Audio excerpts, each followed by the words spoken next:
Junho de 2009, o mundo inteiro acordou com uma notícia que parecia impossível. Michael Jackson tinha morrido. 50 anos no meio dos ensaios para a maior turnê de retorno da história, 50 shows confirmados, ingressos esgotados, o mundo na expectativa. E aí, do nada, silêncio. O laudo oficial disse intoxicação aguda por Propofol.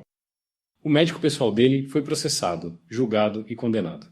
Até aqui, parece uma história triste de negligência médica. Mas quanto mais você olha para os detalhes dessa história, mais ela começa a aparecer outra coisa.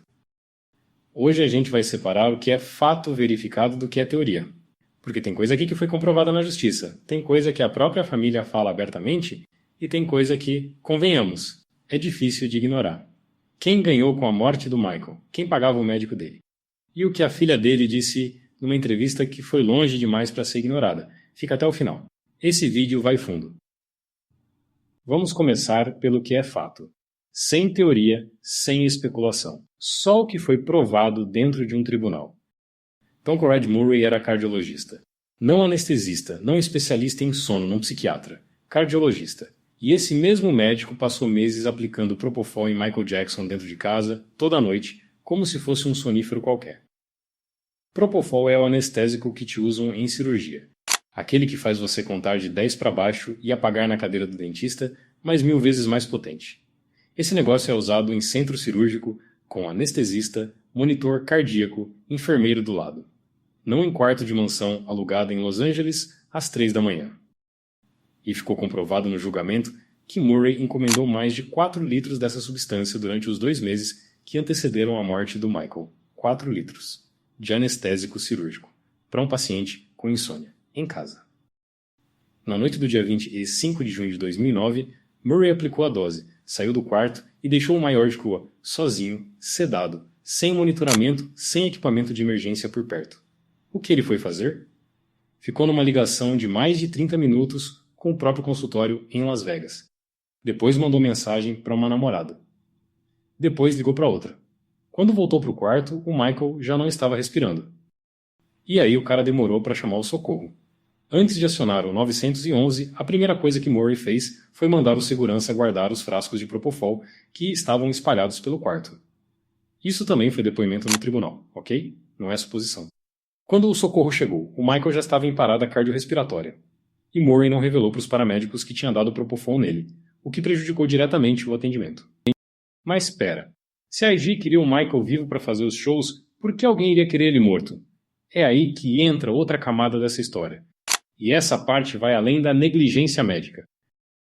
Michael Jackson era dono de metade de uma das maiores empresas de publicação musical do mundo, a Sony/ATV.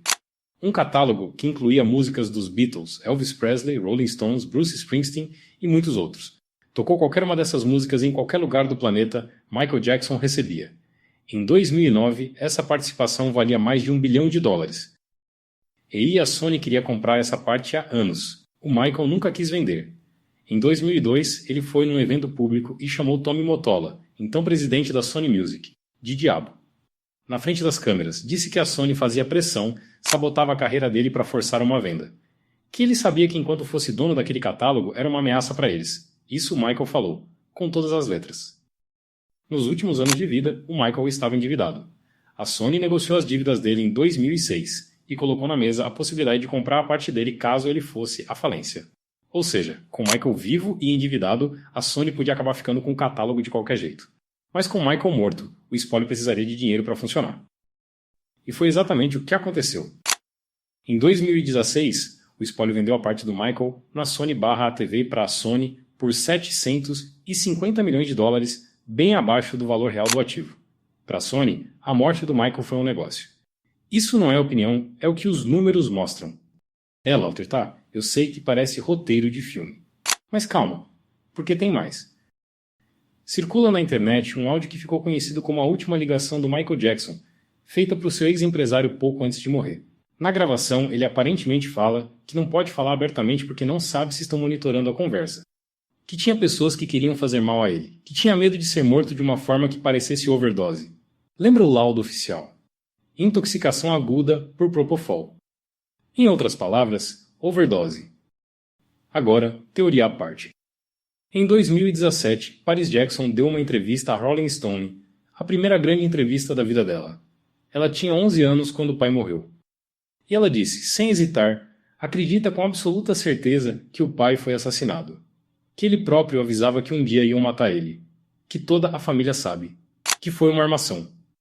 Ela não apontou nome nenhum, só disse que eram muitas pessoas e que quer justiça, mas que é um jogo de xadrez e ela está tentando jogar do jeito certo.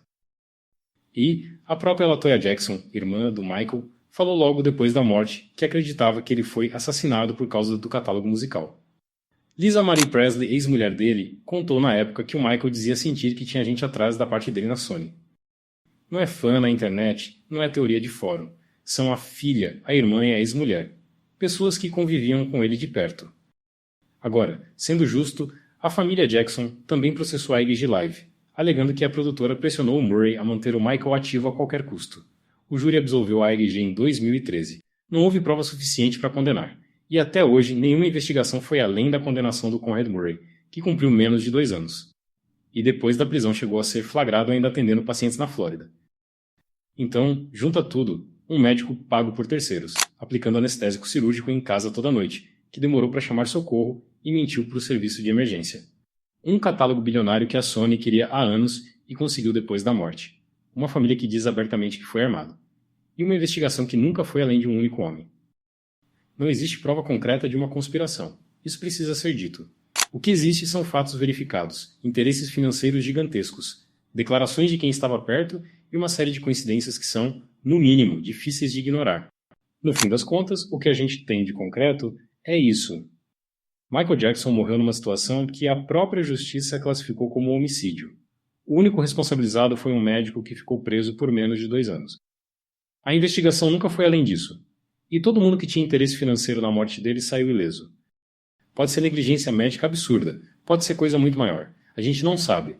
O que a gente sabe é que os fatos, sozinhos, já são perturbadores o suficiente para ninguém fechar esse assunto com uma explicação simples. E você, o que acha? Acidente, negligência ou tem muita coisa sinistra a sair? Fala nos comentários, quero muito saber o que vocês pensam sobre isso. Se esse vídeo te fez pensar, já deixa o like agora. Ajuda demais o canal a crescer e a continuar trazendo esse tipo de conteúdo para vocês. Se você ainda não é inscrito, se inscreve aqui e ativa o sininho para não perder nada que sair por aqui. Toda semana tem papo novo, e os próximos estão vindo pesados. Eu sou o Felipe, e isso aqui é o papo de hoje. Até a próxima!